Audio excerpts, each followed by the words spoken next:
만약 상대방이 받은 특별 수익이 있다면 그만큼 상대방에게 인정되는 유류분 액수가 줄어들거나 심하면 상대방의 유류분 반환 청구 자체가 인정되지 않을 수도 있습니다. 소송 기술적으로 보면 나한테 기여분이 있다는 것과 상대방에게 특별 수익이 있다고 인정되는 것이 가장 유리하겠죠.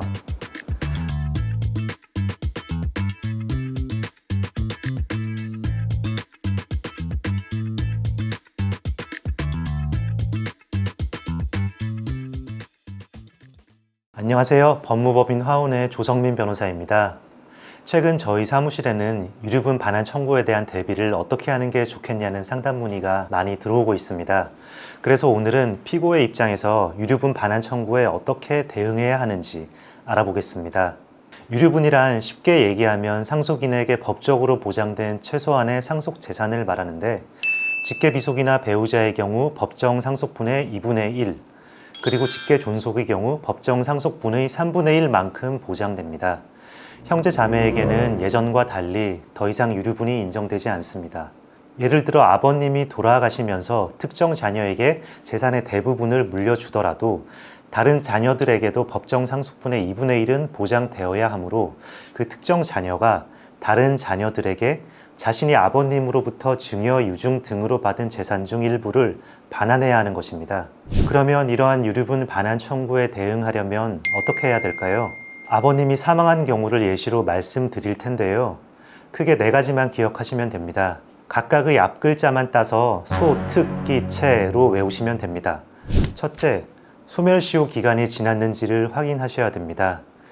유류분 반환 청구는 유류분 침해 사실을 안 날로부터 1년, 그리고 상속이 개시된 날로부터 10년 내에 행사해야 하는데요. 우선 유류분 침해 사실을 안 날이란 아버님이 사망한 사실, 그리고 아버님이 특정 자녀에게 증여나 유증을 한 사실을 모두 알게 된 날을 말합니다. 만약 아버님께서 생전에 특정 자녀에게 재산을 증여하시고 나중에 사망하게 된 사실을 순차로 알게 되었다면 아버님이 사망한 사실을 안 날로부터 1년 내에만 유류분 반환 청구를 할 수 있다는 것입니다. 이게 복잡하시면 일단 아버님이 사망한 날로부터 1년이 지났다면 유류분 반환 청구할 수 있는 기간이 지났을 수도 있으므로 한번 확인해 볼 필요가 있는 것입니다. 그리고 어떤 상황이든 상속이 개시된 날, 그러니까 아버님이 사망한 날로부터 10년이 지나면 유류분 반환 청구권을 행사할 수 없습니다. 둘째, 특별수익에 대해 확인하셔야 됩니다. 특별수익이란 어떤 자녀가 상속 개시 전에 아버님으로부터 받은 증여, 유증 등을 말하는데 쉽게 얘기하면 이러한 특별수익만큼은 특정 자녀가 이미 상속받은 것으로 본다는 것입니다. 따라서 유류분 반환 청구에 대응하는 입장에서는 내가 받은 특별수익은 없고 상대방, 그러니까 원고가 받은 특별수익이 있는 경우가 유리하겠죠. 만약 상대방이 받은 특별수익이 있다면 그만큼 상대방에게 인정되는 유류분 액수가 줄어들거나 심하면 상대방의 유류분 반환 청구 자체가 인정되지 않을 수도 있습니다. 셋째, 기여분에 대해 확인하셔야 됩니다. 앞서 아버님으로부터 받은 증여, 유증이 특별수익으로 인정되면 상속 재산을 미리 받은 것으로 인정되어 유류분 반환 청구에 불리하다는 말씀을 드렸죠. 이러한 경우에도 상속인이 증여, 유증을 받을 만한 기여가 있었다고 인정되면 그 증여, 유증은 반환하지 않아도 된다는 것입니다. 예를 들어 아버님이 돌아가시기 전까지 아버님을 모시면서 간병도 하고 생활비도 지원해드리고 했다면 만약 아버님으로부터 몇 천만 원을 미리 받은 게 있더라도 이는 기여분이 되기 때문에 다른 상속인들에게 반환하지 않아도 된다는 것입니다. 또 다른 예로는 특정 자녀가 아버님의 생전에 아버님의 재산을 관리하면서 재산의 유지 증가에 기여하는 경우에도 이러한 기여분이 인정될 수 있습니다. 소송 기술적으로 보면 나한테 기여분이 있다는 것과 상대방에게 특별 수익이 있다고 인정되는 것이 가장 유리하겠죠.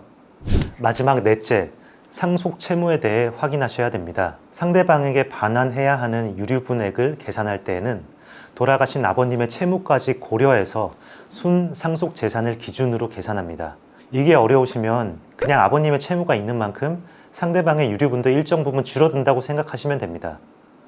따라서 유류분 반환 청구를 방어하는 자녀의 입장에서는 아버님에게 채무가 있었음을 증명하는 만큼 상대방이 주장할 수 있는 유류분 액수가 줄어들게 된다는 것입니다.